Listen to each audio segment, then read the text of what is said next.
Le dialogue territorial. Donc la définition de dialogue territorial.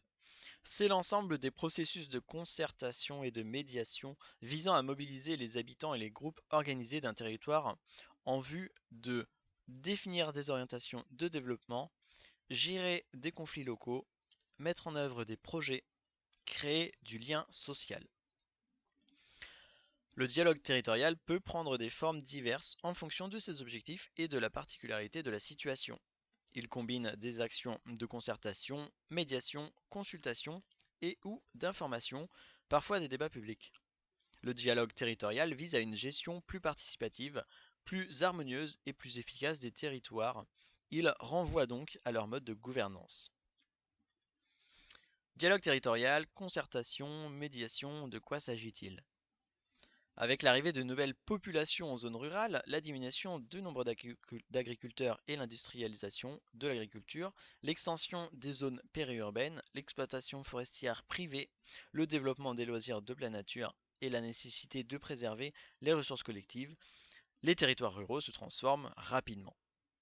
L'espace rural est devenu un espace aux multiples usages. Production agricole, usage résidentiel, usage de loisirs. Par ailleurs, on assiste à un attachement croissant de la population à la qualité de l'environnement et de son cadre de vie et à une demande de transparence du processus décisionnel les concernant. La gestion de ces espaces ruraux met en scène désormais une pluralité d'acteurs aux intérêts divergents, voire contradictoires, et peut conduire à des situations de conflit. Prendre en compte la multiplicité des usages, encourager le dialogue entre différents acteurs dans un esprit d'écoute mutuelle et de prise en compte des besoins de chacun, c'est favoriser la transformation et la traduction des conflits en des projets communs et concertés de gestion de l'espace. Pour faire face à cette nouvelle situation, concertation, médiation ou négociation constituent désormais des pratiques en voie d'expansion. Lorsqu'elles sont relatives à la gestion raisonnée de l'espace ou des ressources collectives, l'eau, le paysage, la biodiversité, nous regroupons ces pratiques sous l'appellation plus générale de dialogue territorial. Quelques précisions sur ces termes: concertation, médiation, négociation, et sur ce que nous considérons être du dialogue territorial.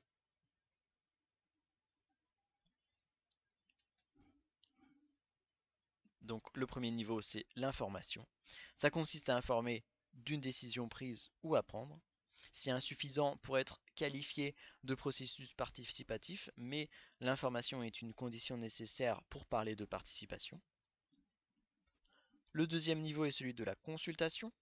Consulter, cela veut dire demander un avis à quelqu'un sans s'engager à en tenir compte. Quand un décideur consulte sa population, il sollicite un avis mais conserve toute sa liberté de décision.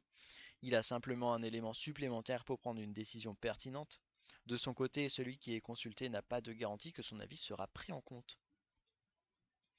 Le niveau suivant concerne la concertation et médiation, qui sont assez proches car elles ont un objectif similaire: aboutir à un accord ou un projet co-construit satisfaisant pour toutes les parties en présence. On qualifie de médiation un processus dans lequel intervient un médiateur, c'est-à-dire une personne qui n'est pas partie prenante dans le débat en cours, mais qui veille à ce que celui-ci se déroule dans des conditions satisfaisantes, par exemple en termes d'équité et d'efficacité. On appelle concertation un processus de dialogue animé par l'une des parties en présence qui va à la fois défendre ses intérêts et faciliter le dialogue entre tous.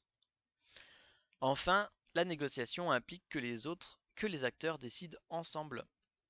Dans la concertation, les acteurs ayant participé ne sont pas ceux qui vont décider. Ils font des propositions, recommandations à présenter aux décideurs. Le dialogue territorial est un processus qui comprend au minimum la concertation ou la médiation et une ou plusieurs des autres composantes. On peut utiliser différentes entrées: l'information, le débat, etc.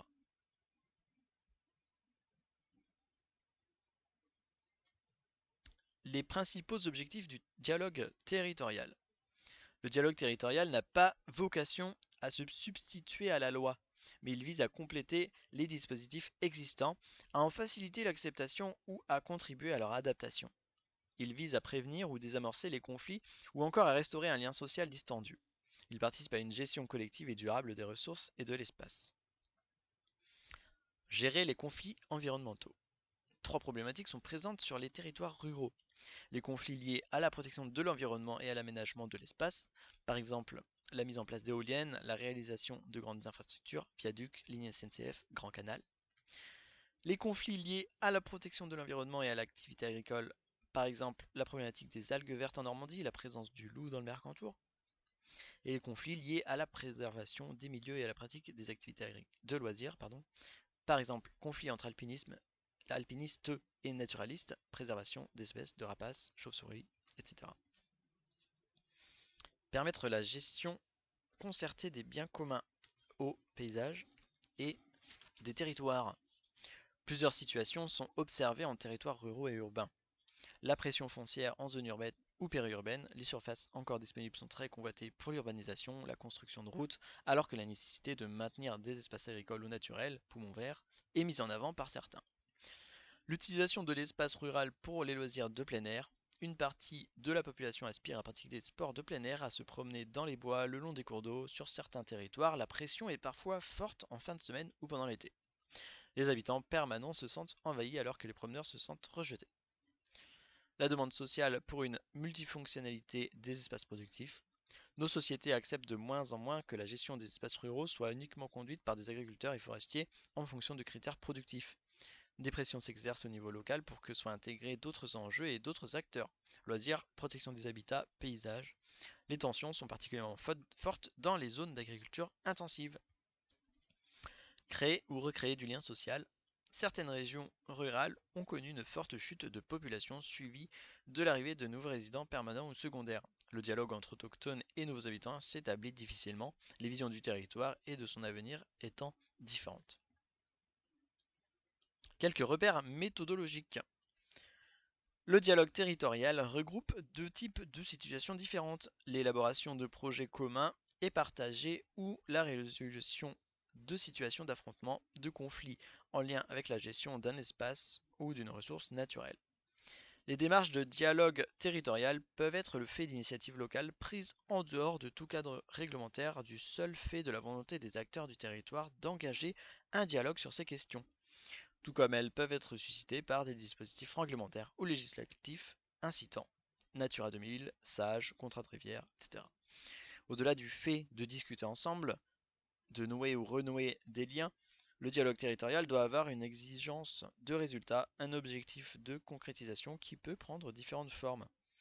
Mettre en œuvre un projet, bien précis, et donc obtenir l'accord des parties concernées, propriétaires et usagers, par exemple créer un sentier, créer une ceinture verte. Concevoir le plan d'aménagement d'un site, qui doit déboucher sur des travaux, par exemple créer un espace naturel intercommunal.